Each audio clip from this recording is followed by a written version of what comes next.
آج مسلمانوں کی سچویشن یہ ہے کہ ہر جمعہ کو مساجد سے علماء خطاب فرما رہے ہیں، بڑے بڑے جلسوں کے اندر اللہ اور اس کے رسول کے ارشادات ان کی سماعتوں کے حوالے کیے جا رہے ہیں، لیکن جب مسلمانوں کی زندگی کے اندر تبدیلی کے پرسنٹیج کا جائزہ لیتے ہیں تو ہماری عقلیں دنگ رہ جاتی ہیں کہ مسلمانوں کی زندگی کی تبدیلی کا پرسنٹیج 1% بھی شاید کہیں نظر آئے۔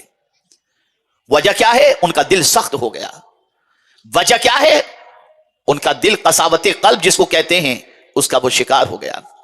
لیکن اسلام صرف یہ نہیں ہے کہ مرض بتا دے، بلکہ اسلام مرض کا علاج بھی بتاتا ہے کہ اگر کسی کا دل سخت ہو چکا ہے، اتنا سخت کہ اللہ اور اس کے رسول کی باتوں کے اثرات اس کے دل پر نہیں ہوتے، تو آپ جانتے ہیں، ذرا صحابہ کی سیرت کا مطالعہ کرو، ان کی حیات تجربہ کا مطالعہ کرو تو آپ کو پتا چلے گا جب کبھی کسی صحابی کے دل کے اندر صحابی سختی محسوس کرتے تو بارگاہ رسول صلی اللہ علیہ وسلم میں حاضر آتے اور عرض کرتے، یا رسول اللہ صلی اللہ تعالی علیہ وسلم، ہمارا دل سخت ہو چکا ہے، کوئی نسخہ ہو تو عطا فرمائیں تاکہ دل نرم ہو جائے۔ پیغمبر رحمت صلی اللہ علیہ وسلم کی بارگاہ میں ایک صحابی حاضر ہوئے اور عرض کرنے لگے، سرکار میرا دل سخت ہو چکا ہے، کوئی علاج بتائیں۔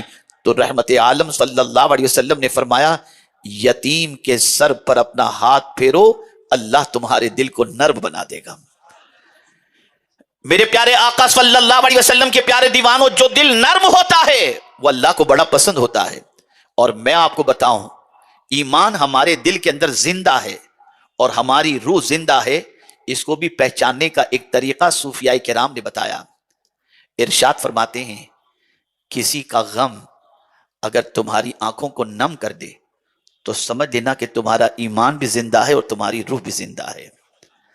آج ہماری پوزیشن یہ ہے کہ ہم کسی ایکسیڈنٹ کو دیکھتے ہیں تو ایکسیڈنٹ میں زخمی ہونے والے بندے کی ویڈیو اتارتے ہیں، اسے ہاسپٹل پہنچانے کی تڑپ نہیں ہوتی، جذبہ نہیں ہوتا۔ اے رسول اعظم صلی اللہ علیہ وسلم کے دیوانوں، دنیا بھر میں ہونے والے مظالم کے واقعات کو دیکھنے کے بعد بھی ہمارے دل میں کوئی نرمی پیدا نہیں ہوتی۔ میرے پیارے آقا صلی اللہ علیہ وسلم کے پیارے دیوانوں، اگر ایسا دل ہو جائے تو آپ کو اور ہم کو یہ سمجھ لینا چاہیے کہ ہم خوش نصیب نہیں ہیں۔ اب قرآن کا فرمان سنیے، جس کا ایسا دل ہو جائے کہ نرم ہوتا ہی نہیں، سخت ہو گیا ہے، اس کے سامنے اللہ کا ذکر کیا جائے، اللہ کے رسول کا ذکر کیا جائے، پھر بھی اس کے دل کے اندر کوئی تبدیلی پیدا نہیں ہوتی اور اس کا دل نرم نہیں ہوتا، تو قرآن ایسے دل والے کے بارے میں کیا کہتا ہے جانتے ہیں؟ فَوَيْلٌ لِّلْقَاسِيَةِ قُلُوبُهُم مِّن ذِكْرِ اللَّهِ، ویل ہے، خرابی ہے اس سخت دل والے کے لیے جو اللہ کے ذکر سے نرم نہیں ہوتا۔ میرے پیارے آقا صلی اللہ تعالی علیہ وسلم کے پیارے دیوانوں، ویل وہ وادی ہے جس سے جہنم بھی دن کے اندر پناہ مانگتا ہے۔ میرے پیارے آقا صلی اللہ علیہ وسلم کے پیارے دیوانوں، اس لیے یاد رکھو، سب کچھ ہوتے ہوئے بھی اگر ہمارا دل سخت ہے تو ہمیں ڈرنا چاہیے کہ ہم خوش نصیب ہیں یا نہیں۔ دوسری بات حضرت فضیل بن عیاض رضی اللہ تعالیٰ عنہ نے فرمائی، جمود العین، آنکھوں کا خشک ہو جانا، آنکھوں کا خشک ہو جانا، آنسو نکلے ہی نہیں، آنکھ بہنے کو تیار ہی نہ ہو، گریو زاری کا جذبہ ہی نہ ہو، اتنے آنسو خشک ہو چکے ہیں کہ کبھی آنسو اللہ کا خوف، قبر کا عذاب، غموں کے اندر گرفتار انسانوں کو دیکھ کر، موت میت کو دیکھنے کے بعد بھی اور دعا کے موقع پر بھی اگر اس کی آنکھوں سے آنسو نہیں نکلتے، اسے ڈرنا چاہیے کہ وہ خوش نصیب انسان نہیں ہے۔ میرے پیارے آقا صلی اللہ علیہ وسلم کے پیارے دیوانوں، قرآن کہتا ہے فَلْيَضْحَكُوا قَلِيلًا وَلْيَبْكُوا كَثِيرًا، ہنسو کم اور رو زیادہ۔ رونا اللہ کو پسند ہے، رونا اللہ کی بارگاہ میں مقبول ہے۔ کسی بزرگ نے، غالباً یہ حدیث مبارکہ ہے یا کسی بزرگ کا قول میں نہیں جانتا، یاد نہیں آ رہا، لیکن میں آپ کو بتاؤں، فرمایا گیا 3 چیزیں اللہ کی رحمت کو جوش میں لے کر آتی ہیں۔ 3 چیزیں اللہ کی رحمت کو جوش میں لے کر کے آتی ہیں۔ پہلی چیز بے قراری، اگر کوئی بندہ بے قرار ہے اور اس بے قراری کے عالم کے اندر